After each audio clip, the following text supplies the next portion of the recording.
tema da noite de hoje é sobre o homem no mundo. O responsável pelo estudo, começando nosso amigo Márcio, por favor. O homem no mundo. O tema, ele foca o que nós estamos fazendo aqui.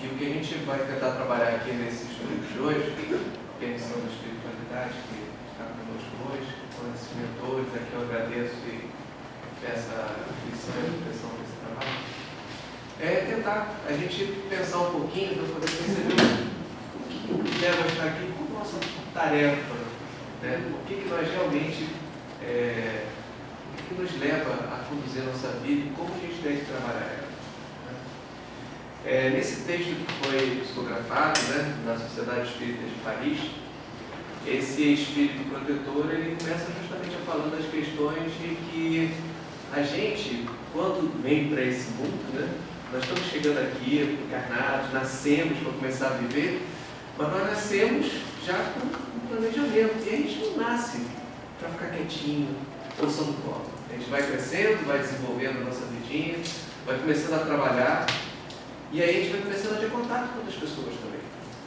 Mas tudo isso seguindo um planejamento que a gente teve na visão espírita. A gente tem a visão de que temos a codificação da doutrina que nos informa que a gente teve todo o planejamento prévio antes de encarnar nesse plano terrestre.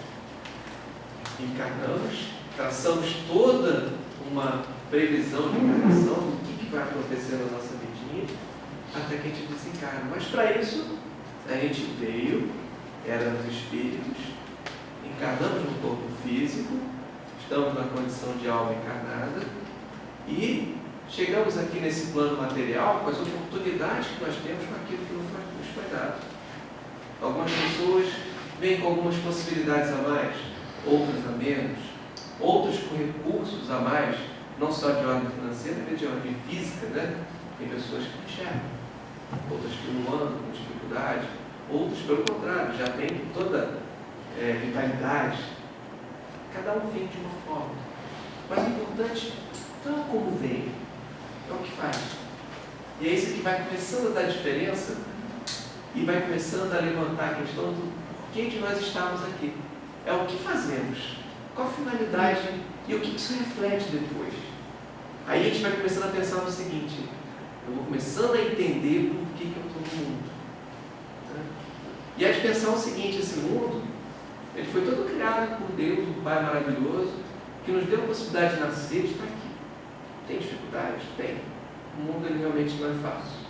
E não é fácil porque a gente não está encarnando ainda num mundo de expiações e provas. Pela doutrina espírita, nós entendemos que o mundo, ele começa no mundo primitivo, onde a gente ainda está aprendendo ainda, numa situação muito, ainda, eu diria, rudimentar, ainda está muito, ainda precisando aprender bastante coisa. Aí depois vai para o mundo de expiação e provas, onde geralmente nesse mundo de expiação e provas, geralmente não, o mal predomina. Aí aquele mundo começa a melhorar um pouquinho. Quando eu digo melhorar um pouquinho, as pessoas que estão ali começam a pensar mais no bem. E ainda encarnados, começam a transformar esse mundo de expiações e provas para um mundo de regeneração. E aí começa a transformação. O mundo já começa a ter mais sentimentos bons, mais atividades voltadas ao bem, mais atividades voltadas para a caridade, para o amor, até que esse mundo de geração vira um mundo superior, um mundo ditoso, um mundo em que praticamente a encarnação ali já não é física, já é uma encarnação mais sublimada, e aí já estaria uma situação muito melhor. Só que não é o nosso caso ainda. E é por isso que é difícil às vezes encarnar aqui. É difícil, mas não é impossível. Por isso que nós estamos. Deus não dá nada para a gente que a gente não seja capaz de levar. De ter a nossa cruzinha que a gente possa. E a gente está aqui, às vezes, considera que esse mundo é difícil, porque ele ainda é um mundo de expiações e provas. Ele é um mundo ainda em que, infelizmente, o nosso corpo físico ainda imprime dificuldades, e ainda coloca limitações para a gente. A gente ainda está envolto de muita coisa que pode nos chamar a atenção e nos desviar o foco daquilo que é importante para a gente. Acaba, às vezes, a gente dando atenção mais a uma coisa material, a uma situação, uma condição, e perde o principal, que é o motivo pelo qual nós viemos aqui. Nessa leitura que foi feita agora, a gente tem um dos pontos que foi colocado ali no parágrafo, em que nós, por exemplo, não viemos para estar sozinhos. Nós viemos para interagir com as pessoas, para interagir com os espíritos que também estão encarnados, que são almas. Então eu, Márcio, nasci dentro de uma família, com um pai, uma mãe, um irmão, e eu tive essa oportunidade de interagir com eles. Mas para que essa interação?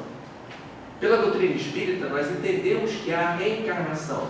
Hoje nós estamos aqui, nesse corpo físico, vivendo, vamos desencarnar, vamos voltar ao plano espiritual, depois, em outra oportunidade, nós vamos encarnar novamente. A gente encarna novamente no corpo físico para viver uma outra encarnação. Só que naquela encarnação que eu vivi, eu estabeleci conexões, eu tive contato com outros espíritos, eu passei a conhecer outras pessoas e às vezes eu crio débitos, eu crio erros, crio falhas. Naquela encarnação anterior, por exemplo, eu posso ter tido um pai ou uma mãe, o qual me desrespeitava, o qual me tratava bem. Um momento, seguindo a providência divina, em que é boa, é maravilhosa, e tudo ela encaixa direitinho, um momento eu vou ter que resgatar aquilo que eu fiz. O que é resgatar? Eu aprendi que aquilo não era certo. Como é que a gente aprende que uma coisa não é certa? Fazendo certo. Então você é obrigado a fazer o certo novamente para poder aprender. Aí o que acontece? Eu desencarno, vou nascer de novo, possivelmente de uma família, em alguém em que eu tenha tido alguma ligação em outra encarnação, para poder ter a oportunidade de me acertar com aquele que eu deixei algum erro lá atrás. E aí começam as conexões, as ligações que nós temos de uma encarnação, de outra, de várias encarnações. Podemos ter ligações de várias encarnações que nós ainda podemos ter um contato com espíritos, com almas agora encarnadas, que às vezes são companheiros de longa data com a gente. Estão acompanhando a gente há séculos. Pode ter sido nosso irmão, depois veio outra encarnação com o pai, com o filho, etc. E nós encarnamos, aí vem a questão do homem no mundo, nós encarnamos justamente para ter a oportunidade de novamente ter contato com essas pessoas e falar, e dizer para elas, e conviver com elas, e aprender o certo daquilo que eu não fiz certo lá atrás. E aí onde a providência divina é maravilhosa. Já pensou se lá atrás eu tivesse errado com alguém de uma forma gritante, causado um erro? Quando a gente fala errar significa machucar alguém, machucar o coração, machucar a integridade, alguma coisa que vá de encontro às leis de Deus, que vá contra a lei de Deus, alguma coisa que eu tenha feito dessa forma. Se eu tiver feito alguma forma ou ter feito alguma coisa que tenha levado a isso, eu vou ter que resgatar isso. E no momento que eu vou ter que resgatar essa condição, é a oportunidade que eu tenho de ver o mundo. É a oportunidade que eu tenho de tentar reparar isso. Porque no momento que eu reparo uma falta, eu passo de ano. Nós estamos numa escola. Isso aqui é uma escola para aprender coisas muito boas. Só que a gente, para passar de ano, ou seja, para se elevar numa condição de espírito, que é assim que nós entendemos, nós temos classes de espíritos, o qual nós vamos desde aquela classe mais simples até os espíritos mais elevados. E a gente entende que é elevado no padrão moral e no padrão intelectual. Nós precisamos ir crescendo um pouquinho. Só que cada vez que nós vamos crescendo, para crescer a gente precisa se desvencilhar daquilo que puxa a gente para trás. E o que puxa a gente para trás? Nossos erros, as nossas falhas, o nosso egoísmo. Principalmente aquilo que nós causamos lá atrás, que são os débitos que nos puxam para trás. Que nos levam nas encarnações seguintes a uma coisa chamada arrependimento. E aí é onde vem a questão. E você está no mundo e você precisa falar para essa oportunidade para poder resgatar aquilo. Porque se você não tem essa oportunidade, como é que você faria? Eu ia continuar minha vida no meu espírito, outra encarnação, etc., lamentando, e um dia eu ia lamentar aquilo lá que eu fiz. Aquele eu, ou se talvez eu tivesse a oportunidade no plano espiritual, ou outra encarnação, de ter contato novamente com esse espírito com quem eu criei o débito, e o ressentimento ia aparecer. Porque cada vez que nós vamos evoluindo, nós vamos percebendo aquilo que erramos. Às vezes erramos e não entendemos. Porque ainda estamos numa determinada ignorância. Mas no momento que você vai se esclarecendo, vai começando a melhorar moralmente, intelectualmente, isso vai fazendo com que você comece a perceber o que você errou lá atrás. E quando você começa a perceber o que você errou lá atrás, você vai se sentindo e você fala, eu preciso acertar isso. E o importante, aí onde vem a questão, mais uma vez, do homem do mundo, o importante é aproveitar o aqui e o agora. Nos parágrafos seguintes, lá, que foi lido aqui, ele comenta que a cada momento que nós estamos na encarnação, a gente tem que fazer com que aquilo vale a pena, que aquilo ali seja útil, sejam coisas que nós pratiquemos, que nós venhamos a fazer, mas que seja efetivamente útil, uma coisa que a gente consiga realmente dar utilidade e fazer para aquele momento. E por que isso? Hoje eu tenho contato dos meus parentes, ou então, enfim, alguém que eu tenha errado, alguém que está comigo, que eu preciso realmente melhorar um pouquinho, preciso acertar com aquela pessoa que está do lado. Mas se eu perder essa oportunidade de me acertar com essa pessoa do lado, ou de eu fazer o bem, praticar a caridade com essa pessoa, pode ser que eu tenha que esperar algum momento para estar com ela de novo, para pedir perdão, para tratá-la com o carinho que ela merecia, de repente eu não tratei, para poder dar o acolhimento certo, para poder ensinar aquilo que de repente pode ter sido uma tarefa de acolher, de ensinar, e eu não fiz direito, para poder ter uma oportunidade de repente de chegar e ser o pai que eu deveria ter sido, e aí eu tenho a oportunidade da encarnação. Mas para que esperar aquela oportunidade lá na frente que eu nem sei quando vai chegar? No livro Ação e Reação, André Luiz conta pela psicografia que Silas, ele era um dos mentores espirituais de André Luiz, ele conta num caso em que ele precisava reencontrar com a antiga madrasta dele, que ele foi responsável pela morte dela.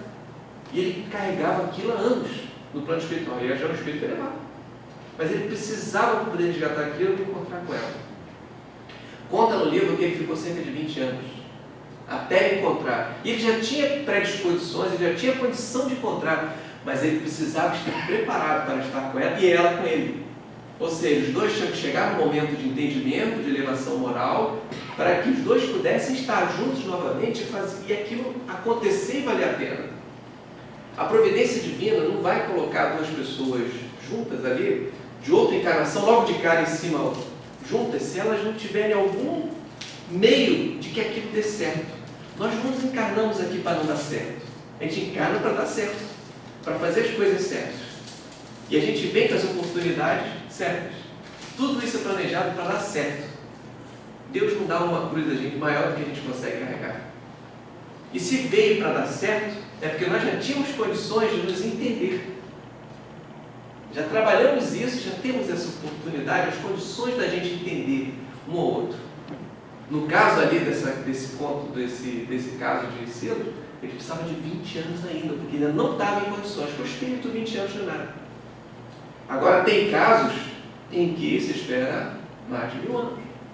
Já contei aqui em uma outra palestra, que no período de Roma, houve um caso lá da chegada de um grande guerreiro na cidade, e a forma que encontraram de saudar aquele grande guerreiro foi: vamos pegar os cristãos e jogar na arena. Então foi uma noite, foi uma festa. Pega cristão, pega isso, pega aquilo, pega o filho, aquela filha imensa no dia seguinte, cheio de cristãos chorando, triste, porque sabia que ia ser jogado ali. Pai, filho, mãe, etc. Cerca de 800 pessoas se movimentaram para aquilo. Porque eles iam pegar, eles conseguiram fazer a festa. No dia seguinte foi um alarde lá no Coliseu. Os cristãos sendo mortos, gritando, chorando, etc. E aqueles 800 que cataram os cristãos estavam em alegria. Aqueles 420 mil que ele conta. Foram mais de 1000 que cataram aqueles espíritos que estavam lá. A espiritualidade, Vila Providência, teve que esperar cerca de 1000 anos até ele estar junto. E o irmão X conta no livro Cartas e Crônicas que quando foi em 1950, mais ou menos, um grande cerco que tinha se instalado em Niterói pega fogo e todo mundo morre queimado. Foram praticamente 1000 anos até essas pessoas se encontrarem novamente e ter a oportunidade de estar junto. O título do texto é Tragédia do Ciclo. E isso aconteceu, quer dizer, foram 1000 anos até se esperar. Então, será que eu preciso esperar a outra encarnação até encontrar com alguém para poder resgatar meus débitos? Será que eu preciso? Vamos fazer hoje. Vamos fazer hoje. E esse aqui é uma das tarefas que nós temos. O homem no mundo. O que nós temos que fazer? Qual é a missão do espírito encarnado? Foi uma pergunta que Kardec perguntou na pergunta 573 do Livro dos Espíritos. Instruir os homens, auxiliar-lhes no progresso, e auxiliar suas instituições a melhorarem. Basicamente a resposta foi essa. Então já está aí. Nós temos que ajudar o progresso de todos. E como é que nós vamos fazer isso? Qual a ferramenta? A ferramenta é qual a definição da caridade? Que o principal coisa é a caridade. Com a benevolência, a indulgência e o perdão. Que praticamente seria, que envolve ali a tarefa que nós temos que fazer para poder recuperar isso. Benevolência para com o próximo. O perdão daquilo que nós tivemos de falhas e muitas vezes não perdoamos. Levamos às vezes ódio, raiva, rancor por alguma coisa que aconteceu. Agora eu saí tarde do trabalho, cheguei atrasado, né? Eu estava saindo do carro, falando assim, puxa vida, eu estou vindo a 120 por hora, voando aqui para chegar na hora. Aí a primeira pergunta que veio na minha cabeça foi o seguinte, puxa, por que justamente hoje meu chefe me segura até tarde? Parece uma coisa, justamente nas palestras que tem que fazer, ou então atividade espírita, reunião, etc. Meu chefe fica tarde, até aquela, justamente nesse dia. Aí já vem aquelas conexões mentais que você vai começando a criar, né? Assim, meio triste, chato, né? Pensando no chefe. Assim, para. Porque, infelizmente, ele pensa de uma forma. E a gente vai fazendo o melhor possível. Perdoa. Perdoa. Sejamos indulgentes. Outra coisa também, indulgente. Tranquilidade. Infelizmente, ele ainda está pensando em outras coisas e outras não são importantes. Falando em chefe, é bom falar de chefe, às vezes, né? Eu tinha um chefe que ele me segurava até 10 horas da noite no trabalho e falava assim, não tem problema, minha família não está aqui, está viajando, e a sua está em casa. Você vai chegar em casa, vai comer comida quentinha, eu não estou, então você pode ficar aqui até mais tarde. Eu chegava à vontade, era engolir. Eu falei, para, você é espírita. O espírita já aprendeu que não pode ser assim. Então, você tem que começar a pensar nisso e melhorar isso, porque senão depois é um resgate teu. O que adianta eu estar ali, o chefe está fazendo uma coisa errada, eu jogando um monte de coisa. Se ele já está com a nuvenzinha preta dele, para que botar mais tempestade na cabeça dele? Para que irradiar mais coisa negativa? Infelizmente a nuvem dele tem que melhorar. Nós irradiamos, nós somos aquilo que o nosso padrão mental exala. André Luiz, no livro Evolução em Dois Mundos, diz que nós temos uma aura em volta da gente. Essa aura, na realidade, ela é formada por todas as conexões de todas as usinas que a gente tem aqui, todas as célulazinhas. Cada célulazinha do nosso corpo tem uma ligaçãozinha entre elas magnética, no final das contas vai ter uma aura em torno da gente. E essa aura é colorida. Pode variar do azul, do claro, etc. Em doutrinas que não são espíritas, são espiritualistas e falam de aura de outra forma, né? Mas nós também entendemos assim. Porque na realidade a gente entende como padrão vibratório que nós estamos. Então, o que adianta ele já estar lá no cinza, ou como bota um desenho animado, aquela nuvenzinha preta chovendo em cima dele? Tem que vibrar por ele. Tem que tentar deixar o nosso mais claro possível. E no momento que você começa a, poxa, se ele infelizmente fez isso, se a atividade dele não foi boa, vamos tentar irradiar o máximo. Torça e vibre pelo irmão. Porque a condição que ele está, não é porque eu sou melhor, nada não. Eu estava igualzinho até pouco tempo atrás. E se eu hoje em dia melhorei, que começo a entender isso, é porque eu tive uma oportunidade e alguém também me ensinou. Alguém teve tolerância, alguém me deu carinho, alguém me carregou no colo. E quanta gente carrega a gente no colo? A gente nem dá conta disso. Tem uma pessoa chamada Anjo da Guarda, carrega no colo o dia todo. Às vezes a gente fala assim, esse dia deu tudo errado. Era para ter sido bem pior. Se ele não tivesse do lado, pode ter certeza que era para ter sido bem pior. Mas ele estava lá. E a gente não se dá conta. A gente só chega em casa e pensa assim, puxa vida, já aconteceu tudo errado.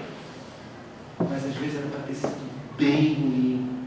A gente tem mentores espirituais. A gente tem toda uma família de espíritos que às vezes estão ali envolvidos com a gente, ali protegendo.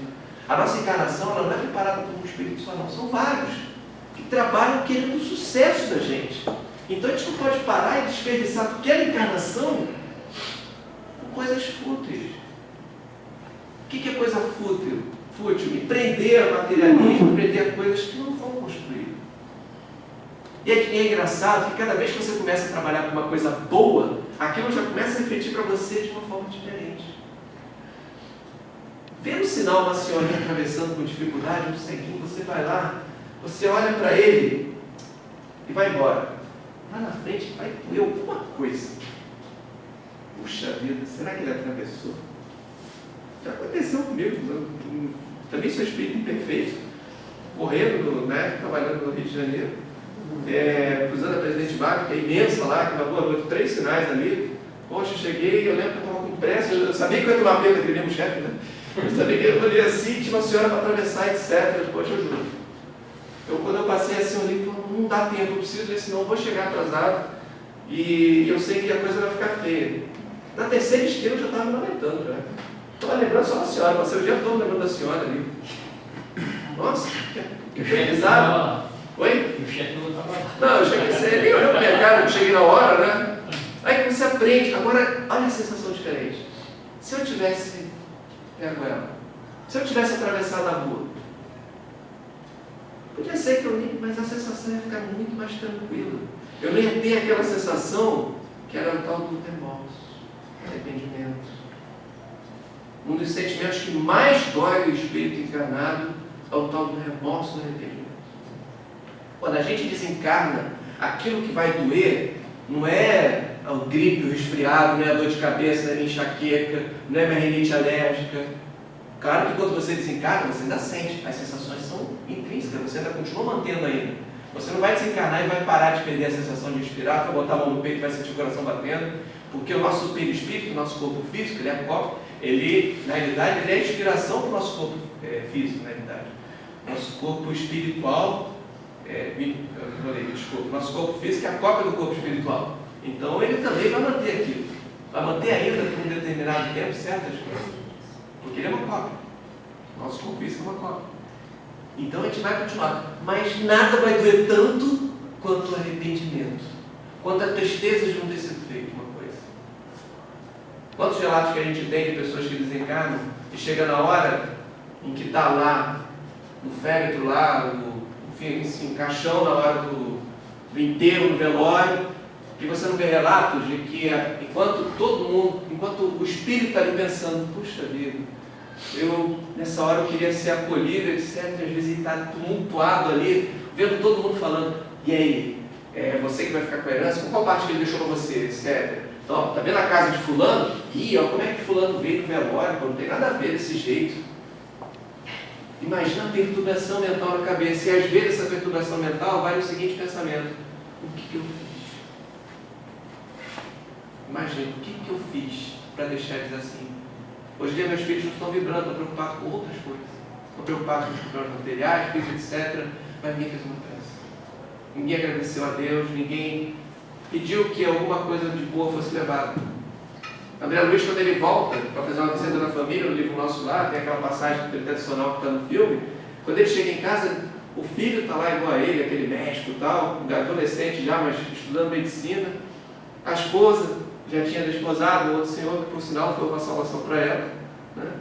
E o único que lembrava dele era uma filha que ele tinha. Como aquilo repercutia bem para ele?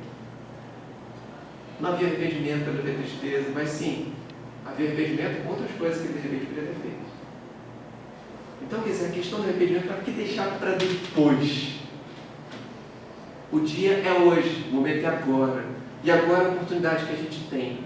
Ah, mas eu já fiz muita besteira, não adianta, Marcos, eu já cheguei, hoje foi um dia que eu perdi, etc. A gente não perde, a gente aprende. A lâmpada, para poder ser acesa, ela foi errada várias vezes, mas eu estou mais velho, você fala que até de chegar na lâmpada acesa, foram passadas várias experiências, várias oportunidades, ele errou, mas os erros foram caminhos para chegar no acerto. E assim a gente vai errando. Chico Xavier tem uma frase que é maravilhosa. Não adianta ficar, como é que se diz, lamentando o passado, vamos construir o futuro. E a gente constrói o futuro agora. Agora, uma questão interessante, que muitas pessoas falam assim, não é tão importante, será que minha presença aqui é tão importante? Será que eu estou aqui fazendo alguma coisa que seja útil? Será que eu sou importante para Deus? Aí a gente começa a pensar de onde é que a gente está vindo. Esse planeta aqui, pela contagem, tem bilhões de anos. Mas antes desses bilhões de anos, um espírito de luz, muita luz, que era Jesus, acolheu e recebeu uma quantidade imensa de espíritos que estavam num plano muito longe, 4,4 milhões de anos-luz daqui, que era tal lá de Capela, um planetinha que estava na estrela Capela. Esse planeta era igualzinho nosso, eram expiações e provas, e estava melhorando com uma monte de geração, e aqueles espíritos que estavam lá não estava em condições de continuar, porque aquele mundo estava se transformando num mundo bom. Então, infelizmente, eles foram, um termo good, né? Foram banidos, foram tirados. Não, aqui você não pode ficar, infelizmente. E viemos para cá. Olha só, isso foi muito tempo atrás. E esse planeta foi todo construído com todo detalhe. No livro A Caminho da Luz, Emmanuel cita bem claramente que tudo aquilo que foi feito foi construído com tamanha beleza, com preocupação da beleza, com cuidado. E hoje em dia chegamos, depois de muitos anos é que o ser humano aparece. E a gente começa, a gente ter a oportunidade de reencarnar aqui, e há mais de 1000 anos que a gente está aqui trabalhando, tentando melhorar um pouquinho. E é interessante que no livro A Gênese, no último capítulo, tem um ponto que fala sobre um item que fala sobre a nova geração. Sinais dos tempos e nova geração. É o último capítulo do livro de Gênesis de Kardec. E lá começa a dizer o seguinte: já chegou o momento em que começaram a encarnar espíritos bons, porque começou o momento de transição do nosso planeta. Nosso planeta já está começando a mudar. Éramos um planeta ruim, mas Márcio continua ruim. Eu ligo o jornal lá, só vejo acontecer isso e aquilo. Mas tem coisas boas.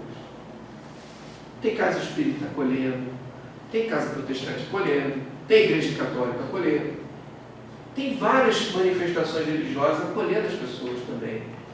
Tem vários locais procurando fazer o bem, entidades. Quantos trabalhos assistenciais tem por aqui? Vamos voltar 500 anos atrás? Tinha isso? Não, o que nós estávamos fazendo há 500 anos atrás era falar assim: eu não gosto daquele vizinho, ó, ele faz bruxaria, bota na fogueira. Era isso que a gente fazia. Hoje em dia não, a coisa já está mudando. Hoje em dia você já pensa 2 vezes: será que eu estou fazendo mal para o lado? E aí você já começa a pensar no bem. Então a coisa já está começando a melhorar. E a gente fala assim: muitos espíritos bons vão encarnar. Às vezes esses bons somos cada um de nós. Porque as gerações, elas vão passando, mas na realidade, cada geração seguinte é a anterior melhorada que volta. Ela já teve aquele aprendizado e agora voltou para o espiritual, reencarnou novamente com todo aprendizado, toda aquele bagagem que nós tivemos. E começando a voltar melhores. Seguindo o livro Transição Planetária de Divaldo Franco, naquele livro psicografado, tem uma mensagem que deixa bem clara lá que vários espíritos agora também estão encarnando espíritos bons para mudar isso aqui. E essa oportunidade está sendo maravilhosa, porque além de nós que já tivemos agora um esclarecimento melhor de tudo aquilo que aconteceu lá atrás, já começamos a vibrar um padrão melhor, a gente já começa a aceitar mais certas coisas boas que antigamente a gente não aceitava. Quando eu falo antigamente, em outras encarnações da vida, agora a gente já começa a aceitar coisas melhores. Outros espíritos bons também estão vindo. Outros estão se aproximando do nosso plano terrestre, estão ajudando a gente. Quantas psicografias maravilhosas a gente recebe? E algumas já de espíritos que encarnaram. Recentemente a FEB recebeu uma do Bezerra de Menezes também falando do plano mental que está agora no país, o que nós precisamos fazer, precisamos continuar na fé e acreditando, firmes e fortes. E qual o papel da gente? Esse texto, O Homem no Mundo, ele está dentro de um capítulo que fala sobre a questão de seres perfeitos, que em vosso Pai é, que nem aquela palavra de Jesus, né? Mas esses seres perfeitos, eu, claro, não vou ser tão perfeito de uma hora para outra igual a Deus, mas eu tenho essa referência. E eu tenho um guia e modelo que ele deixou para a gente, que foi Jesus, que deixou tantas coisas maravilhosas de amar o próximo, ajudar, com tantas coisas de caridade. E isso é a receita de bolo para eu começar a trabalhar para poder melhorar um pouquinho. E hoje em dia a gente já começa a entender isso. E nesse capítulo ele fala disso, fala do homem, no caso o homem no mundo, fala do homem de bem e fala do verdadeiro espírita. O homem de bem é aquele que tenta praticar no máximo aquilo que foi ensinado por Jesus. Tenta amar o próximo, tenta ajudar. E o que é o verdadeiro espírita? O verdadeiro espírita é aquele que tem essa oportunidade de conhecer essa doutrina que traz esclarecimentos maravilhosos da vida pós o túmulo, que na verdade é a vida verdadeira, realmente da gente. Tem essa oportunidade maravilhosa e tem a responsabilidade também, se ele sabe que isso existe, de aplicar. Não dá para você chegar com o aluno da oitava série e falar com ele: agora não dá, 1 mais 1 é 2. Ele tem que saber aquilo, já está no período de saber. E ele já vai aplicar aquilo na conta dele. Então a gente já chegou numa condição melhor. Então aí vem a nossa responsabilidade. Então a questão do homem no mundo, aí começa a mover para outro sentido. O mundo agora está em transformação, o mundo já está melhorando. Temos exemplos ruins, temos, mas na grande maioria nós temos exemplos bons. Nós temos entidades, movimentações, órgãos, temos vários tipos de atividades assistenciais, tudo isso envolvendo para outra parte boa. Então, quer dizer, alguma coisa já está melhorando. E a tendência é melhorar. E qual é o papel nosso hoje? É tentar contribuir para isso. Tentar contribuir com essa melhora. E a gente contribui de uma forma tão simples, tão fácil. E a gente pensa assim, mas é difícil. Como é que eu sozinho vou conseguir contribuir? Simples. Eu falei que a gente tem uma área, né? Eu falei que a gente radia. A gente vibra, a gente transmite luz, a gente pensa, e esse pensamento que a gente tem, ele plasma, entendeu? Uma realidade, telas mentais que são projetadas, entendeu?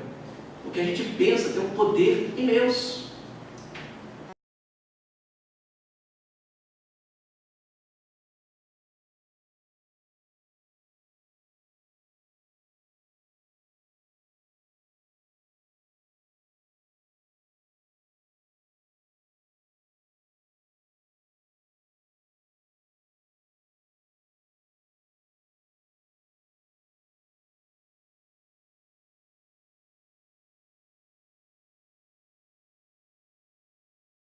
Nesse livro Transição Planetária, ele conta daquela tsunami que teve em 2004, que matou centenas de pessoas, milhares, eu acho que foram 4 mil pessoas.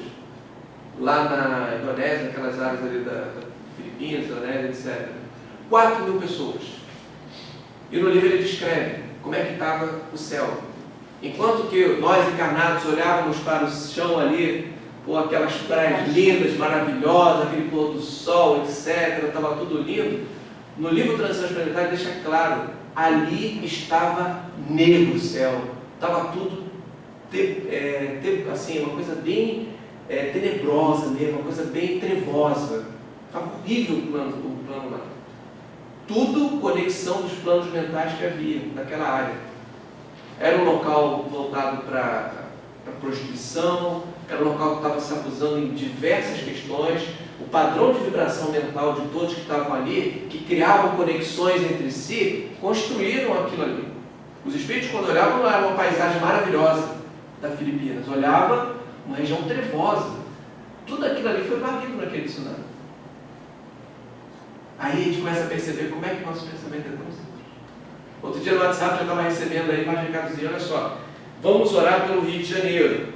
15 horas, 18 horas e 22 horas, para um instantinho e pensa. Aí fala assim, para que eu vou perder tempo? Só eu aqui? Se todo mundo fizer, a irradiação mental é imensa. A gente não tem ideia do poder do nosso pensamento. O quanto que se envolve e cria um padrão mental. Por que tem o Vale dos Suicídios? Por que tem essas regiões trevosas quando as pessoas desencarnam? Nada mais é do que uma criação mental delas mesmas, que desencarnaram e por afinidade estão juntas e acabam vivendo no mundo e que elas mesmas construíram. Aí a gente começa a perceber que se a gente, cada um de nós aqui começar a vibrar um pouquinho diferente, chegar a sentar no centro, parar de se concentrar, poxa, aqui tem alguma coisa de bom. Que não seja no centro, vai na igreja, vai em Aparecida do Norte, tão tradicional aqui, né? Da região, vai lá, que seja. Enfim, que contribua com o padrão mental. Porque cada momento que a gente para, a gente vibra, a gente pensa coisas dignificantes, que estejam pautadas no Evangelho de Jesus, a gente já começa a melhorar o padrão mental em volta da gente. Em vez de ficar lavando a louça lá em casa, por exemplo, fico brincando com esse exemplo, em vez de ficar lavando a louça estressado, fulano pagou a conta de luz, etc., chegou, brincou, tal.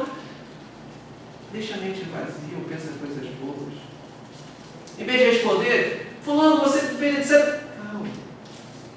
Melhora o padrão mental. Quando a gente começa a melhorar o padrão mental, começa a irradiar para todo mundo. Começa a irradiar em volta.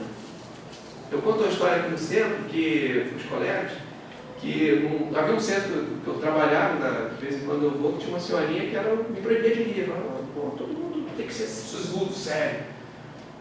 No texto estava falando isso. Não podemos ser sisudos, fechados. Não podemos ser isolados. A gente tem que estar em comunicação, tendo oportunidade, dar aqueles abraços que é melhor que um passe, entendeu? Aqueles abraços que você realmente tem oportunidade de passar uma energia para alguém com amor. Isso é o que nós devemos fazer. Ou seja, para a gente contribuir e fazer alguma coisa estando no mundo, a gente tem que trabalhar dessa forma. Mas, Márcio, a última perguntinha. Então você está falando que eu tenho que viver a vida que nem anjo, né? Não vou trabalhar. Não, negativo. Nós estamos encarnados. Assim que estamos encarnados, nós temos os trabalhos, temos as nossas responsabilidades. O nosso corpo precisa de alimento. O nosso corpo precisa repousar. O nosso corpo precisa se deslocar. E o mundo, como ele está organizado materialmente, ele precisa dessas coisas. Ele precisa ser trabalhado nessas coisas. Então a gente também tem que trabalhar para dar a condição nossa de vida natural. Então, quer dizer, você também tem as responsabilidades do mundo. Você está no mundo. Apenas você não é do mundo, você está no mundo. Então você não pode deixar de responsabilidade que você tem. Como o tempo está fechando já, a receita é simples. Simples quando a gente está no mundo. Primeiro, tentar fazer da melhor forma possível as nossas responsabilidades, aquilo que nos cabe. Porque no momento que eu faço direito, eu não preciso me preocupar no depois. A minha consciência não vai pesar no travesseiro depois. Santo Agostinho também lembra das questões do Livro dos Espíritos, que é muito simples. Chega no final de cada dia, antes de dormir, encosta a cabeça no travesseiro e para pensar o que eu fiz de errado hoje. Qual foi a senhorinha que eu não ajudei a atravessar a rua? Qual foi? Liga da insônia, né? Então não deita, fica sentado. Né? Eu já estou passando por esse perigo. Agora eu falo assim, filha, vamos rezar, deitado, eu já sei que eu pago, então é melhor ficar sentado, entendeu? Tentar lembrar no final do dia aquilo que nós fizemos. O que eu fiz? O que eu fiz que de repente eu posso fazer melhor amanhã? Aí a gente começa a pensar, opa, já começa a ajudar o plano mental. Fazendo essa prece, a gente também ajuda a, no momento em que eu me desdobrar, ou seja, eu entrar no sono profundo, que nosso corpo vai ficar ali se recuperando, e o nosso espírito vai ao encontro daqueles outros com quem fazemos a sintonia mental, a gente também tenha contatos que sejam produtivos, que sejam dignificantes também para a gente. E a gente vai começando a ajudar toda a psicosfera. Acorda no dia seguinte, recuperado, e aí começa. E se você fez uma reflexão do dia anterior, você já começa a pensar. Essa é outra receita. E a outra receita é, e a principal, é simples, que é para fechar o trabalho de hoje. Quando Deus criou com essa espiritualidade maravilhosa, esse planeta, que esse plano que a gente está vivendo agora, Ele deu tarefa a tudo. Cada um tem sua tarefa aqui. Até os espíritos mais simples têm tarefas simples aqui. Se a gente for ler na Gênesis, tem alguns espíritos que nem sabem, mas eles estão lá coordenando atividades atmosféricas do tempo. Tem espíritos que estão fazendo outras atividades em outros locais de necessidade. Tem órgãos físicos, animais, etc., com outras responsabilidades. Um de levar o pólen para poder transmitir a flora. Cada um tem sua responsabilidade. E às vezes nem se dão conta. A flor exala aquele perfume maravilhoso para poder vir o beija-flor, aquela semente é levada para outro lugar e é fertilizada. O brilho do sol vem, esquenta a gente durante o dia para trazer aquele conforto para a gente maravilhoso. Os pássaros cantam, para aquela atitude ali de quando cantar, aquela coisa linda, acabam se reproduzindo e vindo outros pássaros. Aquele barulho gostoso da água, do mar, não precisa ser mar, vai no rio, no riacho, cachoeira, tudo tem a sua tarefa, o seu fundamento. E a gente? Amar. Só. Mais nada. Só isso. Se a gente fizer só isso, claro que tem que fazer outras coisas. Mas se você botar como meta, nessa vida que nós estamos, tentar levar o ao próximo o mais possível, você vai ser que nem aquela florzinha exalando aquela flor, aquele brilho maravilhoso, aquele perfume, aquela beleza, vai ser que nem aquele pássaro cantando. A gente vai estar trabalhando com a grande obra, com a grande harmonia da criação. Então é simples, amar. Mas amar não precisa amar, vou sair amando aqui, abraçando todo mundo. Não, é nas oportunidades, nos momentos, nas coisas mais simples da vida, a gente pode fazer isso. Traduz-se pela caridade, com as oportunidades que nós temos. Se a gente cumprir isso, Já estamos sendo um homem no mundo, vivendo no mundo e conduzindo o nosso trabalho, nossa vida. Quando desencarnarmos, a gente vai poder olhar para trás e falar: realmente eu aproveitei cada momento que aquele Espírito protetor disse no texto. Eu vou ter aproveitado cada instante e eu fiz tudo bem. Você não vai se arrepender. Marcos, não pode ser que não? Pode. Todos nós ainda estamos aprendendo. Mas quanto mais a gente trabalhar pelo amor, quanto mais a gente vibrar nisso, a gente vai se contaminar nessa atmosfera, vai fazer mais, e a gente vai se sentir muito melhor e muito mais aliviado. Então essa é que é a grande resposta, que é o grande objetivo desse trabalho. O amor. Se a gente continuar levando o amor a cada um e trabalhando isso em nós, no nosso íntimo. A Haroldo outro dia esteve aqui e falou: eu já nem sei para quem eu faço prece. Se eu faço prece para cima, para baixo, para Deus, porque Deus está em tudo. Deus está aqui dentro. No momento que eu faço, levando esse amor, você sente, percebe isso lá no âmago, lá no fundo. E quando você percebe isso, você entra em sintonia com muito mais facilidade com Deus. Deus está em todo lugar. Ele está só esperando que a gente faça esse papel no mundo. Que é o quê? Levar o amor e a caridade para todos. Então, que esse amor dessa casa aqui maravilhosa, essa espiritualidade que orientou esse trabalho de hoje, possa envolver a todos nós, possa envolver aqueles que não puderam chegar, e que Deus possa envolver a todos e muita paz em nós, tá bom? Obrigado pelo estudo e vamos à prece. Tá bom?